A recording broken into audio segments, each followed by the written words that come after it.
Assalamualaikum warahmatullahi wabarakatuh. Yang terhormat Pak Menteri Dalam Negeri dan teman-teman eh, penyelenggara pemilu yang saya hormati. Tadi sudah banyak teman-teman lebih bicara kepada unek-uneknya lah, sistem penyelenggaraan maupun dan saya lebih condong kepada pertama tentunya saya beri aspirasi penjelasan sedikit. Sebenarnya sistem pemilu kita itu sudah baik, Pak. Pertama adanya C1 hasil itu langsung dipoto dan masuk ke server. Semestinya server ini justru bisa mengeluarkan laporan khusus didampingi oleh Sirekap. Tapi karena pertama adalah masalah tentunya adalah oknum ya, yang ada keinginan tidak menginginkan sistem ini berjalan dengan baik. Oleh karenanya dalam kesempatan ini Pak Ketua KPU, pertama tentang Sirekap. Apa yang dikatakan Pak JG tadi, Sirekap itu sebenarnya penting. Tapi begitu hilang dari edarannya, timbullah gejolak situ. Semestinya tetap menjadi acuan, walaupun itu sebagai alat bantu. Tapi sebagai alat bantu jangan dijadikan kambing hitam. Padahal situ ada udang di balik batu. Nah ini yang nggak boleh Pak. Ya. Jadi kalau menurut saya sistemnya sudah baik, tinggal penyelenggaranya nih, attitude-nya yang harus dirubah. Ya. Ini Pak Ketua DKPP lama nggak? Karena saya ada pertanyaan Pak. Ya. Ini tentang attitude Pak. Ya. Apa yang kita informasikan, yang kita dapat, semua anggota KPU ini sekarang sedang hidup mewah. Banyak sekali kejadian-kejadian yang menurut saya, di sini juga ada Pak Sekjen ya, tentang pemakaian private jet. Apakah ini ada nomenklaturnya atau pernah kita bahas pada saat penyelenggaraan kita bahas tentang anggaran. Nah ini harus dijelaskan Pak. Belum lagi terhadap tender-tender logistik yang semuanya tertutup. Ketua, saya minta Ketua tentang tender dan segala macam ini dibuat khusus untuk mereka melaporkan. Kita memang tidak masuk ke Satuan 3 kemarin, tapi untuk realisasi pertanggung jawabnya tetap menjadi pengawasan kita. Sehingga ini ada terbuka di sini. Jangan semua anggaran mentang-mentang banyak dipergunakan seenaknya saja. Belum lagi acara-acara dugem. Pasti DKPP tahu. Nggak mungkin DPP nggak tahu, DKPP nggak tahu. Karena tertutup, Pak. Oleh karenanya saran saya, Pak Ketua, DKPP ini dibuat khusus. Kita RDP membuka kelakuan daripada komisioner ini, maupun KPU, maupun Bawaslu. Jangan rapat-rapatnya ujung-ujungnya peringatan keras, peringatan terakhir. Tapi terakhir nggak terakhir-terakhir gitu. Muncul lagi gitu. Nah ini harus buat laporan Pak. Percuma namanya Dewan Kehormatan. Di MK saja mereka bisa rapat terbuka Pak. Masa DKPP yang cuma urusan personal. Belum lagi masalah perempuan yang diulang-diulang tapi tidak ada hasilnya. Nah ini harus dibahas oleh Komisi 2. Harus dilaporkan khususnya tentang realisasi Satuan 3. Kemana ini barang-barang ini yang ini.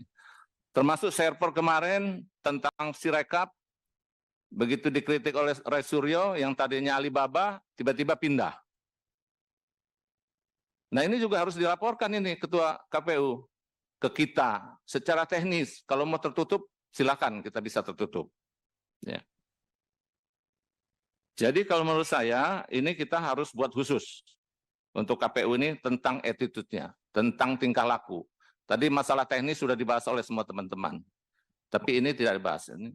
Jadi mohon juga dibantu ini Pak Mendagri. Karena biar gimana pun juga ini pernah menjadi anaknya dalam negeri, KPU ini. Salah satu sekjen apa dirjennya. Jadi tingkah laku ini harus naik. Ini nanti kita akan bahas juga tentang revisi undang-undang. Ini menyangkut ke sana.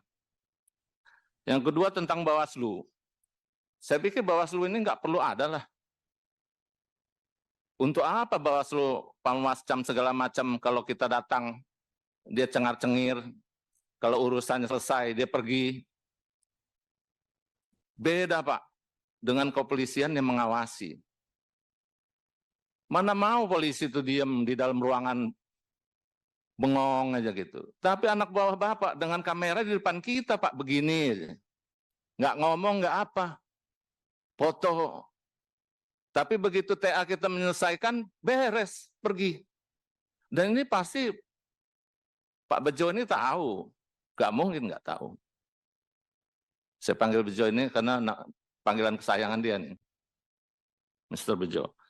Jadi dibuat seperti DKPP saja Ketua. Baik KPU maupun Bawaslu. Cukup di pusat saja. Jadi KPU daerah itu tanggung jawabnya adalah daerah. Oleh karenanya nanti tolong Pak Menteri, kalau memang kita bisa revisi undang-undang ini, kita buat seperti itulah, otonom aja daerah. Bila perlu, anggota KPU-nya adalah perwakilan partai yang menang, yang ada di DPR RI. Ini pernah kita coba di tahun 99, ternyata berhasil. Bagus, tidak ada korupsi di situ. PDI menang malah banyak. Kaitannya gitu. Ada, artinya yang teraniaya karena fair menang. Gitu. Ini ada ini, tolong Pak Menteri, ya, kemudian Pak Menteri juga mantan Kapolri. Jadi kita buat Gakumdu ini adalah seperti apa Pak? Jadi kalau ada kerjaan baru dibentuk gitu Pak. Jadi satuan polisi saja, nggak perlu ada Gakumdu. Bawaslu itu nggak usah ikut-ikutan. Sudah kita serahkan aja pengawasannya ada di kepolisian. Dibentuk unitnya. Wong di sana itu apa? Reskrim apa itu yang itu berkuasa kok Pak? Kenyataannya. Bawaslu cuma pelangak-pelongok mau datang caleg dari mana? DPR RI ini. Datang. Kalau DPR RI Pak Bejo ya. Panwascam berikut apa itu? Desa itu. Pasukan lengkap. Tapi kalau dia calonnya kere, nah cukup penguasa saja yang datang. Atau kelurahan. Ini kenyataan Pak, bukan saya mau ngarang-ngarang, ini kenyataan. Memang nggak bisa dibuktikan, tapi kayak kentut lah gitu. Ada baunya tapi kita bisa ngelihat. Ini kenyataan Pak. Nah oleh karenanya, kalau memang tadi teman-teman setuju, Undang-Undang Pemilu nomor 7 ini kita bahas revisinya tahun ini Pak. Buat kenang-kenangan yang kita yang nggak jadi ini Pak JG. Contoh kan? Iya. Nah tolong ini Pak Menteri Dalam Negeri sama Pak Sekjen. Sekjen baru ini double juga ini pangkatnya. Ada Sekjen jadi Irjen juga. Termasuk Komjen juga. 3 jenderal di situ dia. Ya.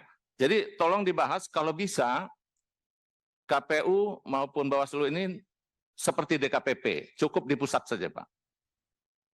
Daerahnya kita buat otonom. Apakah itu nanti di bawah salah satu biro di gubernur atau kabupaten, sehingga yang jelas kalau umpamanya tidak menyangkut ininya supaya tidak netral, ya diserahkan saja kepada perwakilan partai.